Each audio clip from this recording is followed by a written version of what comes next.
स्वातंत्र्य, समता, बंधुता आणि न्याय या मानवी नैतिक मूल्यांची शिकवण देणारे महान कारुणिक विश्व शांतीदूत, विश्ववंदनीय विश्वगुरु, जगद्गुरु, तथागत अरहंत सम्यक संबुद्ध देवानंद पियदसी धम्मनायक धम्मदायात महाप्रजापिता धम्मराजा सम्राट अशोक, बोधिसत्व विश्वरत्न भारतरत्न डॉक्टर बाबासाहेब आंबेडकर या तीनही महामानवांना तिवार पंचांग प्रणाम अभिवादन करून उपस्थित सर्व श्रद्धाशील बौद्ध उपासक तसेच उपासिकांना सविनय नमो बुद्धाय आणि जय भीम। सारे मानव प्राणी ऊंच नीच ना कोणी, सारे मानव प्राणी ऊंच नीच ना कोणी, कुणीही यावे शुद्ध बनावे बुद्धाच्या चरणी। महाकवी वामनदादा कर्डकांच्या या ओळी आहे। महाकवी वामनदादा कर्डक ज्यांनी 10,000च्या वरती बुद्ध आणि बाबासाहेबांवर गीत लिहिलेली आहे। महाकवी वामनदादा कर्डक असं म्हणतात, खरी लोकसेवा खरी धम्मसेवा, धम्मसेवा हीच खरी लोकसेवा आहे। बुद्धही म्हणतात की धम्मदान हे सर्वश्रेष्ठ दान आहे। धम्मदान म्हणजे पैसे नाही, धम्मदान म्हणजे धम्माचा प्रचार आणि प्रसार करणे। आणि बोधिसत्व डॉक्टर बाबासाहेब आंबेडकरही म्हणतात की धम्माचा प्रचार आणि प्रसार करणे हीच खरी मानव सेवा होय।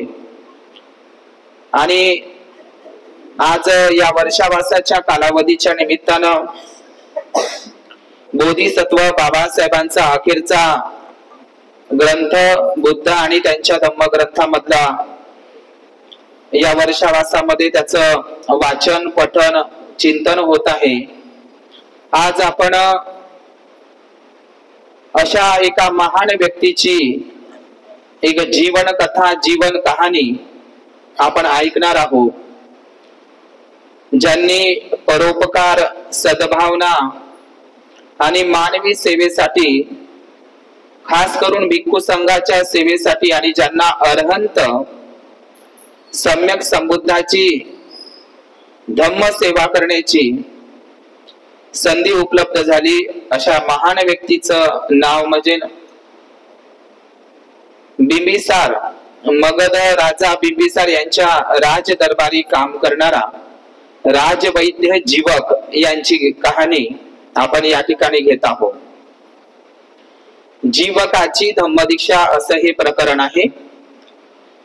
तर आपण त्याआधी या प्राचीन भारतामध्ये विनय पिटकाचा जर आपण अभ्यास केला बारकाईनं, तर विनय पिटकामध्ये आयुर्वेद, ज्याला आजच्या भाषेमध्ये आयुर्वेद म्हणतो किंवा चिकित्सालय म्हणतो किंवा जडीबुटी किंवा औषधशास्त्र म्हणतो आपण, तर विनय पिटकामध्ये आपल्याला त्याचे उल्लेख दिसते। विनय पिटकामध्ये जे स्वास्थ्य संबंधी, आरोग्यासंबंधी तथागत बुद्धांनी विनय पिटकामध्ये त्याचा उल्लेख केलेला आहे। तर तथागत बुद्धांचं एक नाव आहे भैषज्य गुरु म्हणतात। भैषज्य गुरु, बुद्धाला भैषज्य गुरुही म्हणतात।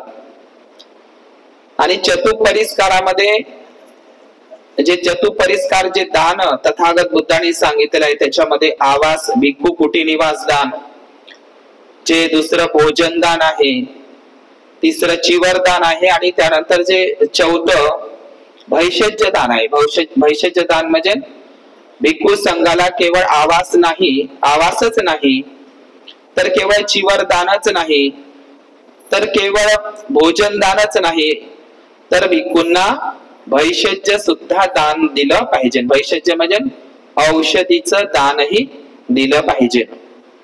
आज आपण पाहतो की शहदाचं दान बौद्ध राष्ट्रामध्ये करत असतात भिक्खू संघाला।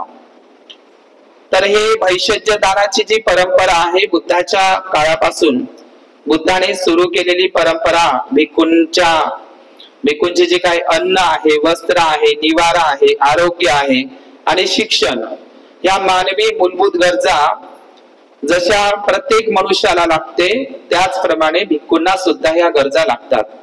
म्हणून आरोग्याची काळजी करणारे उपासक उपासिका बुद्धांच्या काळापासूनच आपण पाहिलं तर आपल्याला सुप्रियाचं नाव सर्वप्रथम आपल्या लक्षात येतं. किंवा विशाखा, रुग्ण भिक्खूंची सेवा करण्यामध्ये ती अग्रसर होती. कोण? मिगार माता महा उपासिका विशाखा. तथागतांना तिथे 8 वर मागितले होते. तथागता, मी रुग्णांची सेवा करू इच्छितो, रुग्णांची सेवा करू इच्छितो. त्या रुग्ण भिक्षूला जाग्यावर त्या रुग्ण भिक्षूला जाग्यावर भोजन आणि त्याची सेवा शुश्रूषा करणाऱ्या भिक्खूंना सुद्धा जाग्यावर भोजनदान. मी रोगी भिक्खूंची सेवा करू इच्छिते तथागता, हा मला वर द्यावा. तर आपण महा उपासिका विशाखा किंवा एका रोगी भिक्खूंची त्याचा जीव जाऊ नये यासाठी आपला जीव संकटात टाकणारी सुप्रिया माता, तिचं उदाहरण ऐकलं असेल आपण, आहे की नाही? आणि त्याचप्रमाणे बुद्धांना अनेक औषधी गुणांचं नॉलेज होतं. तथागत बुद्ध जरी राजकुमार आहे, राजपुत्र आहे, परंतु त्यांचं अर्ध आयुष्य कुठे गेलेलं आहे? जंगलमध्ये. आपल्याला माहित आहे बुद्धांचं त्यांचा जन्म सुद्धा वनातच झालेला आहे आणि महापरिनिर्वाण सुद्धा वनातच झालेला आहे. आणि म्हणून तथागत बुद्धच नाही तर तथागत बुद्धांचा जेवढा काही भिक्खू संघ होता त्यांना औषधी गुणांची सर्व माहिती होती. कारण जंगलामध्ये, वनामध्ये, अभयारण्यामध्ये राहत असताना सर्व प्रकारच्या वेली आहे, पान आहे, फुलं आहे. त्या काळातले भिक्खू बुद्ध आणि त्या काळातील भिक्खू सुद्धा वनामध्ये राहत असताना, अरण्यामध्ये राहत असताना आपण बौद्ध साहित्यामध्ये वाचतो की भिक्खू लोक त्या काळामध्ये कंद, मुळे आहे ना, पान, फुले आणि फळे सुद्धा सेवन करत होते. आपण विनय पिटकामध्ये जर बघितलं तर तथागत बुद्धांनी मोहफूल खायला मनाई केली आहे. मोहफूल, भिक्खूंनो, जंगलामध्ये जर तुम्हाला मोहफूल जर उपलब्ध होत असेल तर ते मोहफूल खाऊ नका. हे विनय पिटकामध्ये असे बारीक सारीक विनय तथागत बुद्धांनी दिलेले आहे.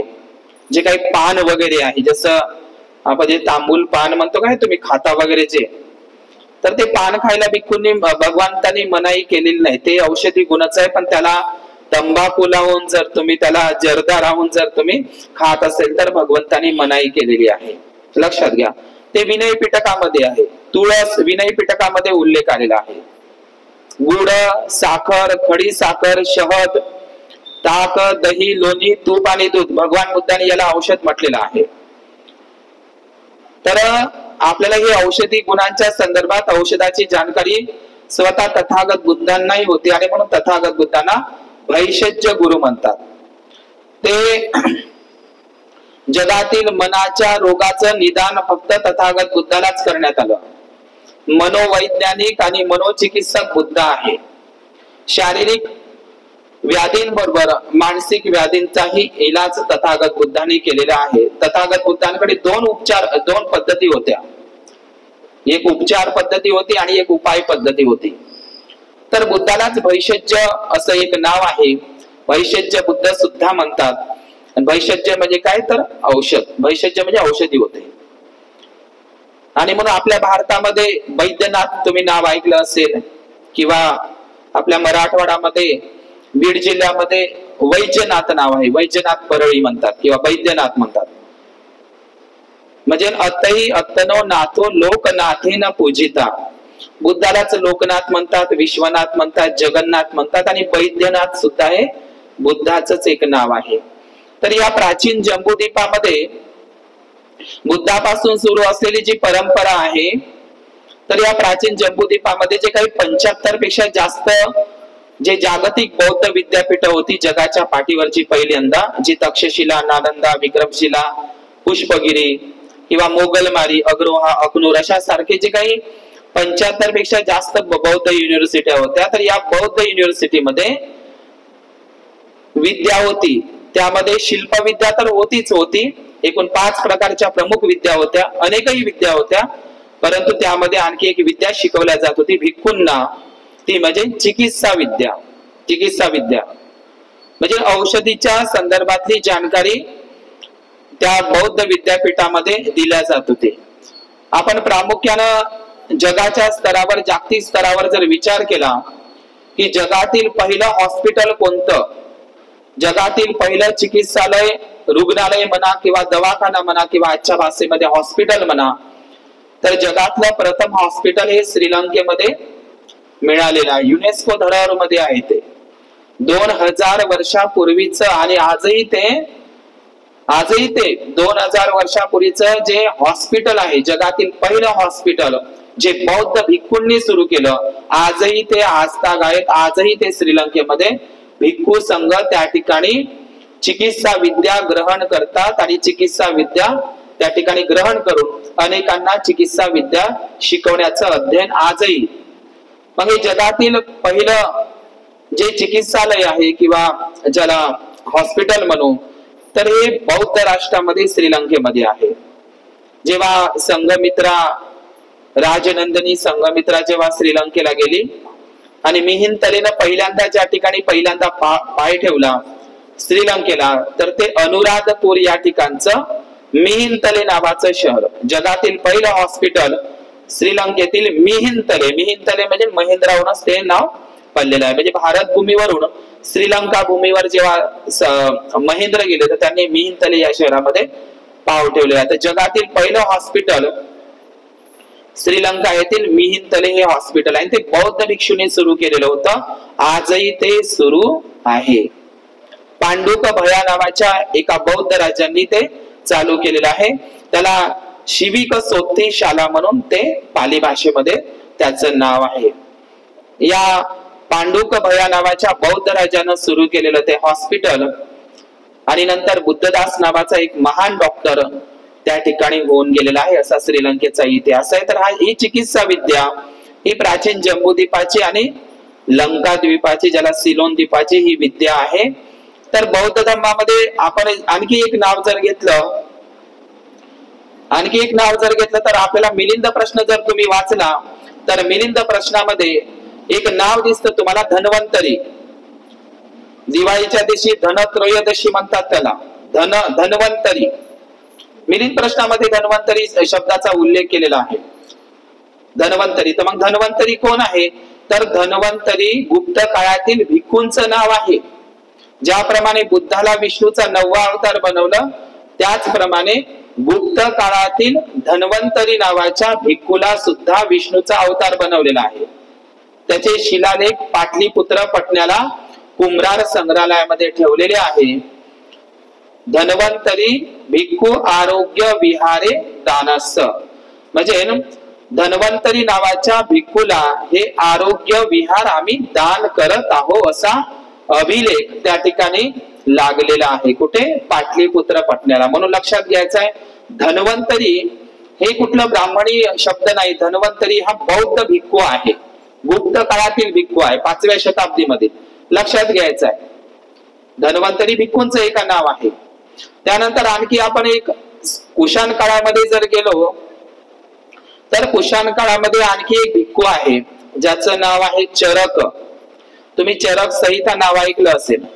सम्राट कुशाण जो राजा आहे, कनिष्क राजा, कनिष्क बौद्ध सम्राट कनिष्क राजा, या सम्राट कनिष्काच्या राज दरबारामध्ये राजवैद्य म्हणून काम करणारा चरक हा भिक्खू होता. त्याचंही ब्राह्मणीकरण केलेलं आहे. जसं आपण पालीमध्ये चारिका शब्द ऐकतो किंवा आजच्या रुग्णालयामध्ये परिचारिका शब्द ऐकतो. चारिका, परिचारिका आणि चरक आहे की नाही? परिचारिका शब्द आहे की नाही? परिचारिका हा शब्द पाली शब्द आहे. परिचारिका जे नर्सले म्हणते की नाही तुम्ही, आता स्टँडर्ड भाषेमध्ये नर्स म्हणता, पण पाली शब्द परिचारिकाच आहे. मराठीमध्ये ज्याला आपण म्हणतो, पण मराठी शब्द नाही तो. परिचारिका हा पाली शब्द आहे. चारिका शब्द भिक्खूंना आहे. तर असा चरक जो कुशाण काळातील सम्राट कनिष्काच्या राज दरबारामध्ये राजवैद्य म्हणून काम करणारा चरक हा भिक्खूच होता अशोकवंशाच्या काळातला. तर हे चरकच्या नंतर आणखी एक नाव आपल्याला भारतीय बौद्ध साहित्यामध्ये दिसतं.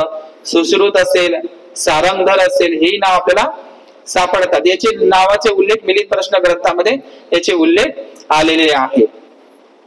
दुसरी गोष्ट, आपण बुद्धांच्या काळामधला सर्वोत्कृष्ट डॉक्टर जर कोणता असेल ज्याची तोड नाही जगामध्ये, त्याचं नाव आहे जीवक. जीवकचं आपण राजवैद्य जीवक, ज्यांनी बुद्धाची आणि भिक्खू संघाची जीवित पर्यंत, जिवंत असेपर्यंत त्यांनी बुद्धाची आणि भिक्खू संघाची आजीवन सेवा केली, मुक्त सेवा केली, आहे की नाही. आता करेल का एखाद्या भिक्खूंची सेवा कोणी? आपल्या समाजामध्ये उपासकच बनायला तयार नाही, उपासिकाच बनायला तयार नाही. काय भिक्खूंसाठी हॉस्पिटल खोलल्या जाईल? काय भिक्खूंची म्हातारपणामध्ये सेवा करणारा कोणी आहे? आता सध्या तरी नाही आहे. सध्याला तरी जीवकची जागा कोणीही घेतलेली नाही. बाहेर देशामध्ये आहे, लक्षात घ्या. आमचे ते मी नाव ऐकलं आहे मराठवाड्यामध्ये, सिद्धार्थ जोंधळे साहेब, ते पूर्ण भिक्खूंची सेवा करतात म्हणून. समजलं का? पण डॉक्टर जीवक सारखा व्यक्ती अजूनपर्यंत तरी आपल्या भारतामध्ये तसा व्यक्ती झालेला नाही. तर मी जीवकाचं आज जे उदाहरण तुमच्या समोर प्रस्तुत करणार आहोत. जीवक हा जे महत्वपूर्ण पात्र आहे, तर हा जीवक जो आहे, तर या जीवकचा, या राजवैद्य जीवकचा जो जन्म झालेला आहे तो राजगृहाच्या परिसरामध्ये, मगध देश, मगध प्रांतातील राजगृह या नगरामध्ये त्याचा जन्म झालाय. त्याची आईचं नाव आहे सालवती, सालवतीचा पुत्र आहे. आणि सालवती ही मगध देशातली त्या राजगृह नगरातली एक नर्तकी होती. नर्तकी म्हणा तिला, किंवा एक गणिका म्हणा, किंवा एक वेश्या म्हणा आजच्या भाषेमध्ये. तर ही सालवती एक गणिका असताना, वेश्या असताना, तिला हा अनौरस बाळ, म्हणजे ज्याला लावारिस म्हणतो आपण, तर तिला तिचे दिवस गेले आणि तिला ते बाळ मग लज्जेपोटी तिनं काय केलं, रात्रीच्या वेळेला, आताही आपण प्रकरण पाहतो, आताही वर्तमानामध्ये कचऱ्याच्या डब्यामध्ये एक बाळ मिळालं हे वगैरे तसं वगैरे आपण पाहतो, आहे की नाही. आताही उदाहरण आहे की नाही तसं. तर रस्त्याच्या कचऱ्याच्या कुंडीमध्ये त्या रात्रीच्या वेळेला त्या सालवती नावाच्या गणिकेनं ते बाळ त्या ठिकाणी तिनं टाकून दिलं. आणि त्या ठिकाणी कावळे आणि त्या ठिकाणी अनेक पशु पक्षी त्या बाळाला, म्हणजे असा मासाचा गोळाच होता ते जीवकचा. तर सकाळी सकाळी बिंबिसार पुत्र, आता बिंबिसाराला 500 राणी आहे, खेमा प्रमुख राणी आहे, वैदेही सुद्धा राणी आहे. तर या बिंबिसार पुत्र एक जो अजातशत्रू आहेच आहे, पण बिंबिसार पुत्र अभय राजकुमार ज्याचं नाव, हा अभय राजकुमार आणि बिंबिसाराही सुद्धा, हे दोघही जण अभय राजकुमारच्या नजरेमध्ये रस्त्यानं चंक्रमण करत असताना फिरता फिरता त्यांना ते बाळ कचरा कुंडीमध्ये रस्त्याच्या कडेला दिसलं. आता दिसलं असताना तिथं काही पशु पक्षी होते, पक्षी वगैरे. तर त्या अभय राजकुमारानं जवळ जाऊन पाहिलं. लोकांचा त्या ठिकाणी समुदाय होता, तिथे सगळे लोक पाहत होते आश्चर्यानं. आणि अभय राजकुमार, त्याला दया आली, करुणा आली. अभय राजकुमार त्याच्या जवळ गेले आणि अभय राजकुमाराने त्या बाळाला असं निरखून पाहिलं, तर ते बाळ, त्याला हालचाल दिसली. काय दिसली? त्या बाळामध्ये काहीतरी हालचाल दिसली. हा बाळ जिवंत आहे, हा जिवंत आहे आणि जिवंत सापडला म्हणून त्याचं नाव काय ठेवलं? जीवक ठेवलं. जिवंत सापडला म्हणून जीवक. जसं आपण आजीवक हा शब्द ऐकतो बौद्ध धर्मामध्ये, किंवा आजीविका शब्द ऐकतो, सम्यक आजीविका, तशाच प्रमाणे हा जीवक, हा जो जिवंत सापडला म्हणून त्याचं नाव जीवक असं ठेवण्यात आलं. त्याला घरी आणण्यात आलं. आणि मग घरी आणल्याच्या नंतर लहानपणापासून अभय राजकुमारानं आणि बिंबिसाराच्या राजदरबारामध्ये त्याचं पालन पोषण वगैरे झालं, सांभाळ झाला, आहे की नाही. आता त्याच्यासाठी आता दाईच ठेवली असेल ना बिंबिसार राजानं. आता लहानचं बाळ म्हणल्याच्या नंतर सिद्धार्थ गौतमाची जशी आई मरण पावली, तर त्याचं पालन पोषण वगैरे सगळं अभय राजकुमारानं, बिंबिसार राजपुत्रानं ते केलं. आता तो थोडासा बोलायला लागला. आता बोलायला लागल्याच्या नंतर त्यानं सहजच विचारलं अभय राजकुमाराला की माझे माता पिता कुठं आहे. आता काय सांगणार आहे.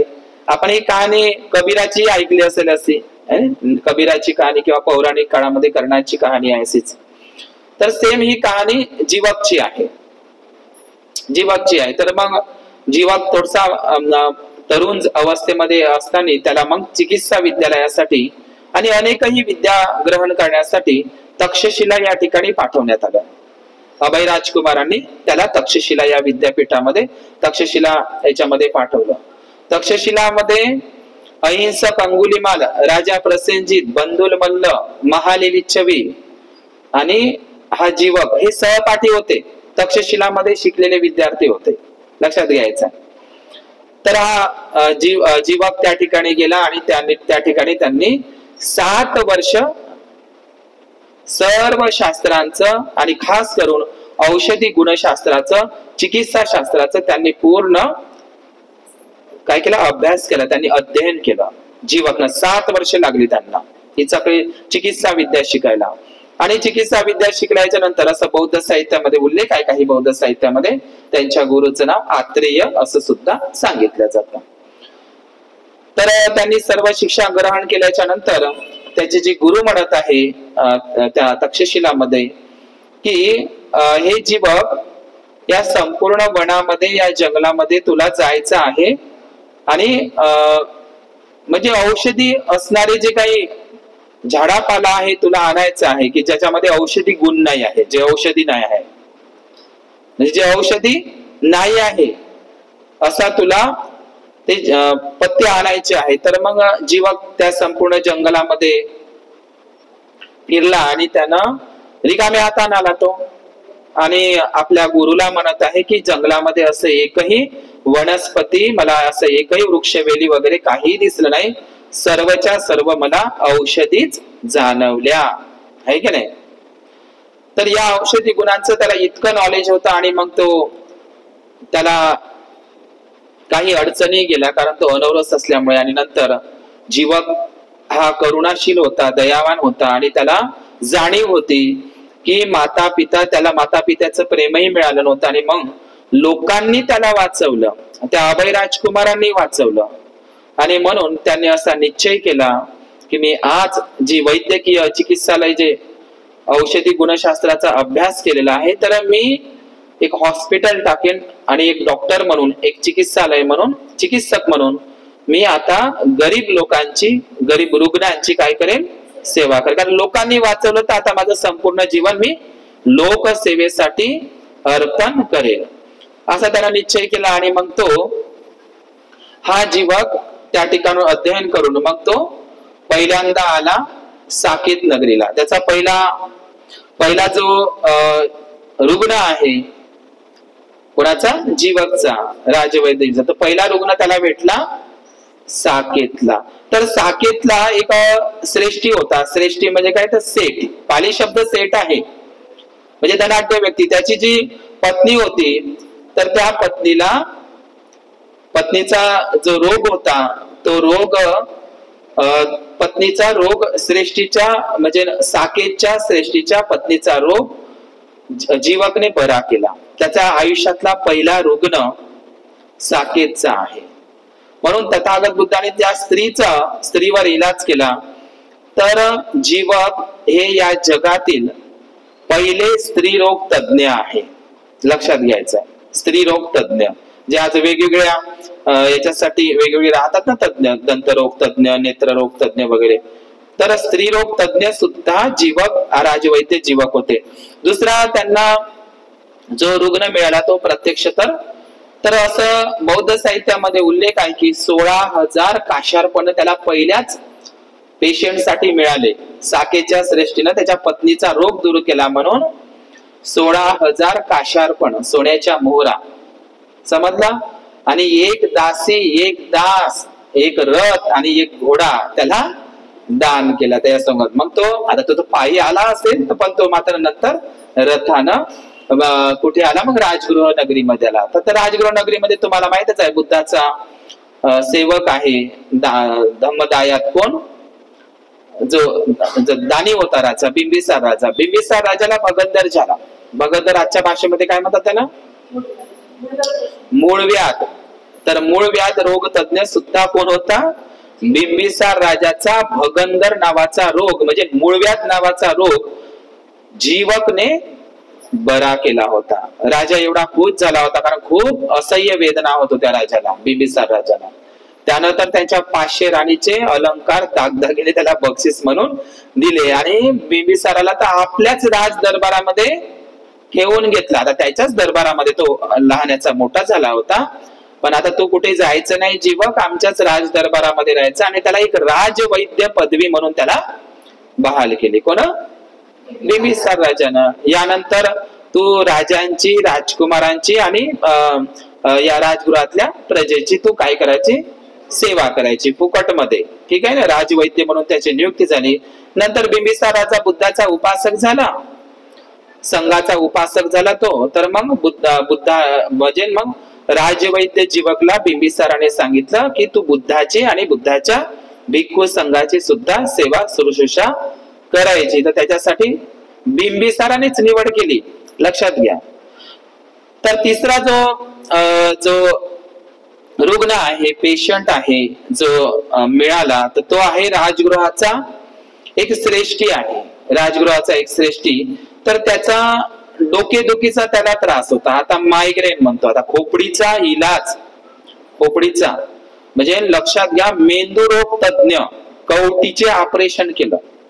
आता तर ते नवीन नवीन शल्य चिकित्सा करतात, शल्य विशारद लोक आहे का नाही, कितीतरी ते उपकरणं असतात. पण त्या काळामध्ये कवठीचं ऑपरेशन, खोपडी मेंदूच राहते ना तिथं, मेंदूरोग तज्ञ म्हणजे या खोपडीचंही ऑपरेशन करणारा मेंदूरोग तज्ञ सुद्धा जीवक होता. आणि तिसरा वाराणसी, ज्याला बनारस म्हणतात, तर बनारसच्या एका श्रेष्ठीच्या पुत्राचं सुद्धा त्याला पोटाच्या आतड्यामध्ये सूज आली होती, का पोटाचा त्याला आजार होता, नेहमी खूप जुना आजार होता पोटाचा.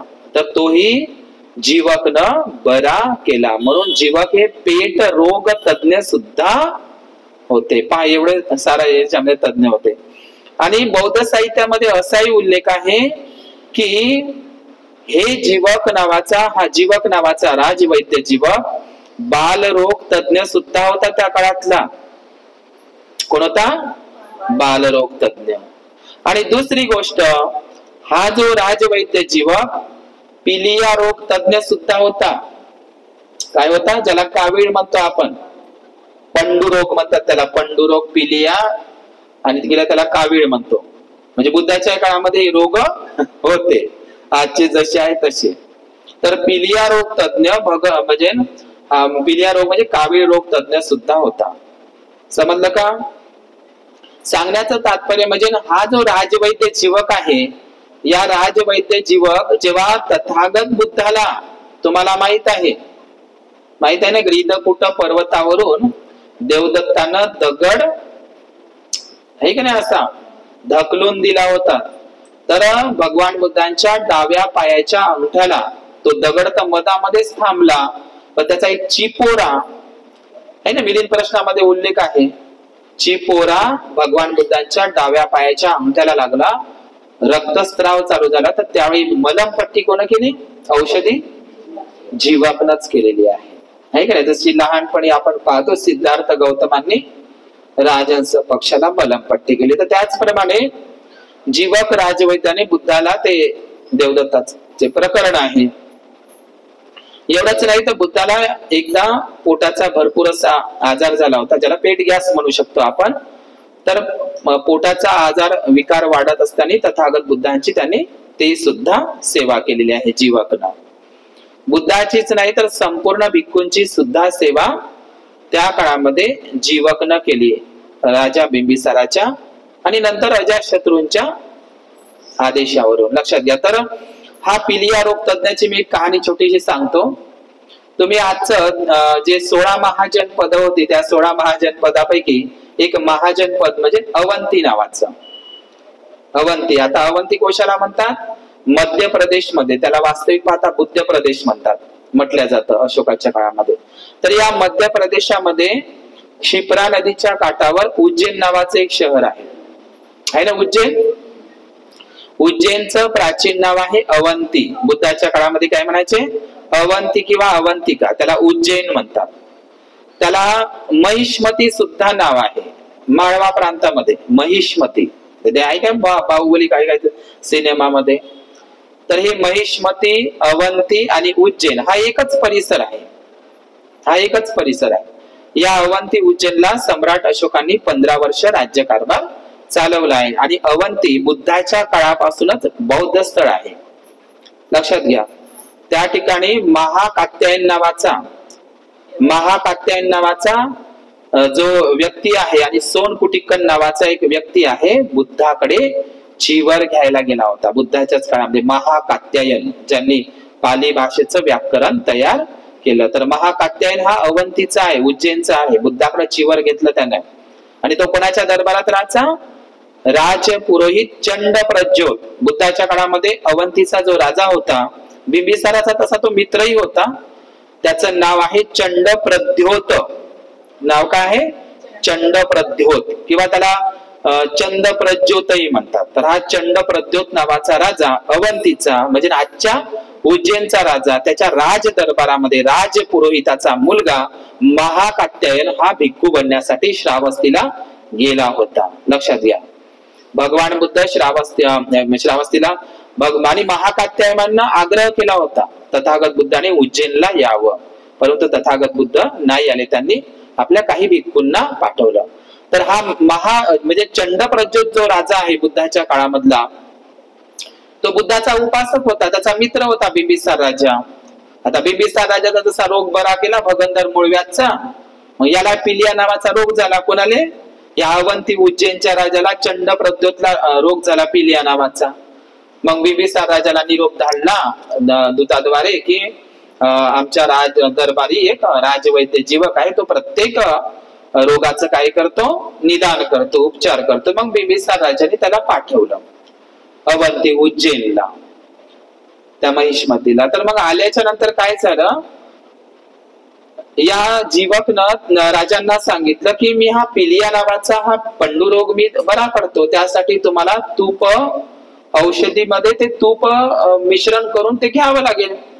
औषधीमध्ये काय घ्यावं लागेल?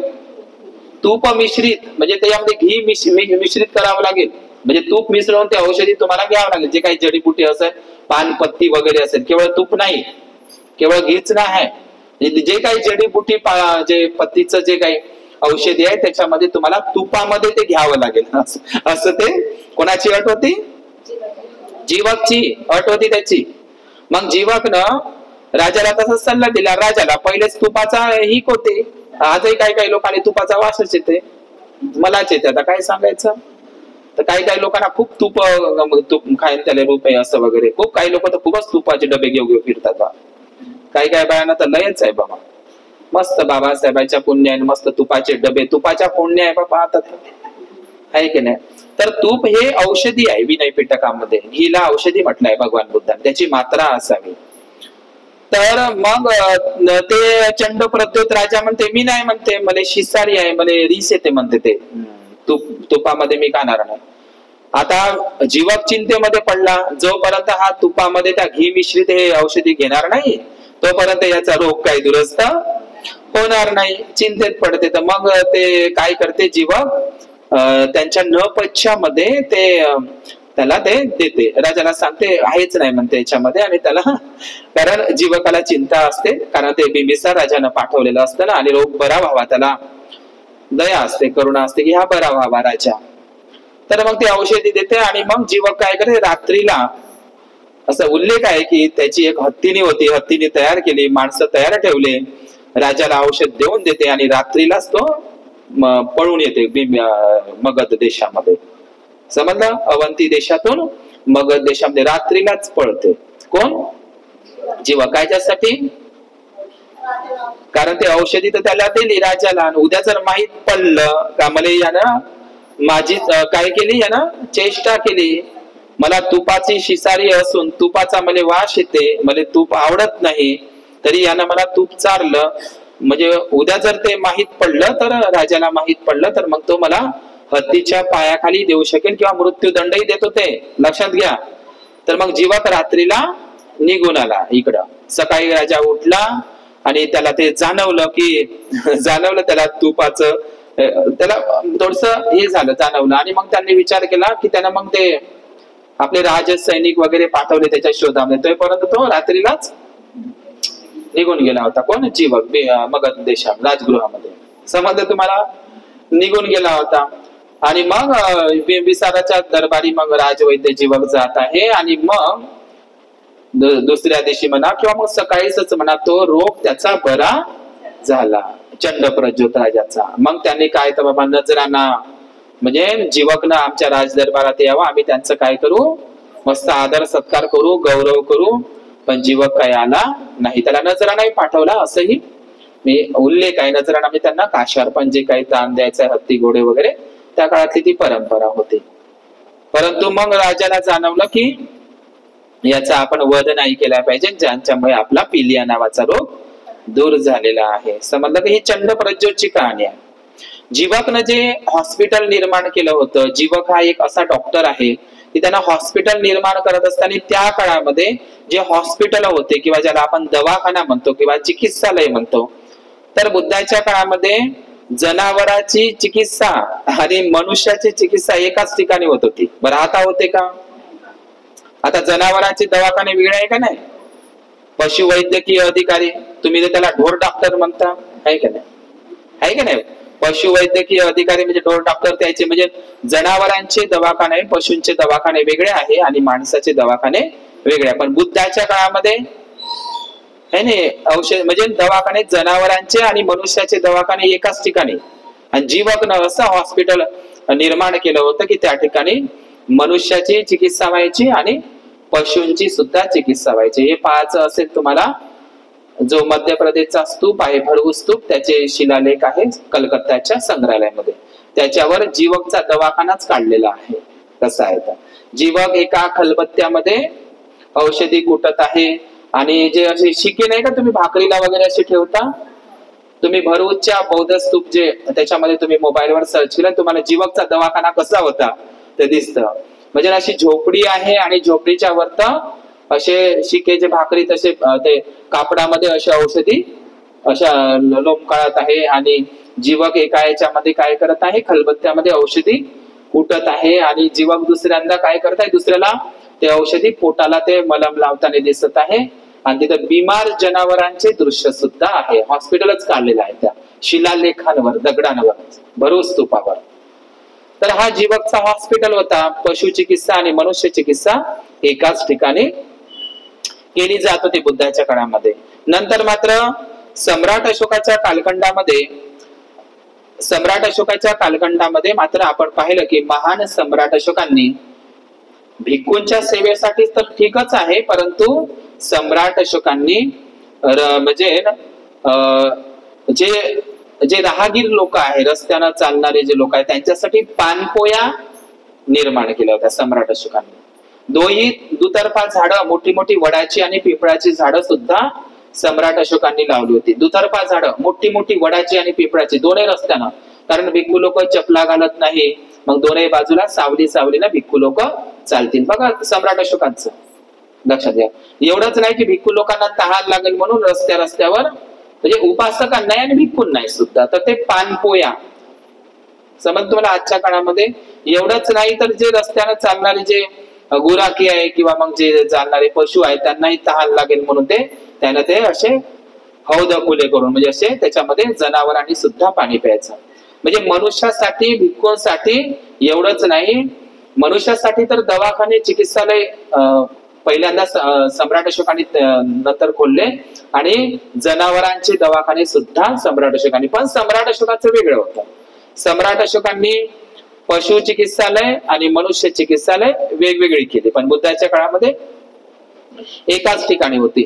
तर लक्षात घ्या, तथागत बुद्धांकडे एकदा इच्छाही जाहीर केली होती. जीवकने केली होती इच्छा जाहीर की मला प्रवचित करावं, संघामध्ये प्रवचित करावं, इच्छा जाहीर केली होती त्याच्या मनामध्ये उत्पन्न. पण तथागत बुद्धांनी मात्र जीवकला नकार दिला. कारण तू जर डॉक्टर बनला तर तुला अनेक स्त्रियांचे पुरुषांचे नाडी तपासावं लागते, है की नाही. हे नाडी जे परीक्षण म्हणतो का नाही आपण, हे बुद्धाचंच आहे. तुम्ही मिलिंद प्रश्नामध्ये किंवा विनय पिटकामध्ये बघू शकता. समजलं का? आपण जे म्हणतो का नाही हे त्याचा वेगळा अभ्यास आहे, मी कधीतरी सांगेन, पण तो वैज्ञानिक अभ्यास आहे, है की नाही. तर ह्या जीवकने इच्छा जाहीर करत असताना तथागत बुद्धाने मात्र त्यांना चिवर दिलं नाही प्रवचित, कारण तो स्वतंत्र राहावा, त्यांनी लोकांची सेवा करावी, बुद्धांची नाही. तर तो बुद्धांच्या सहवासात राहत होता.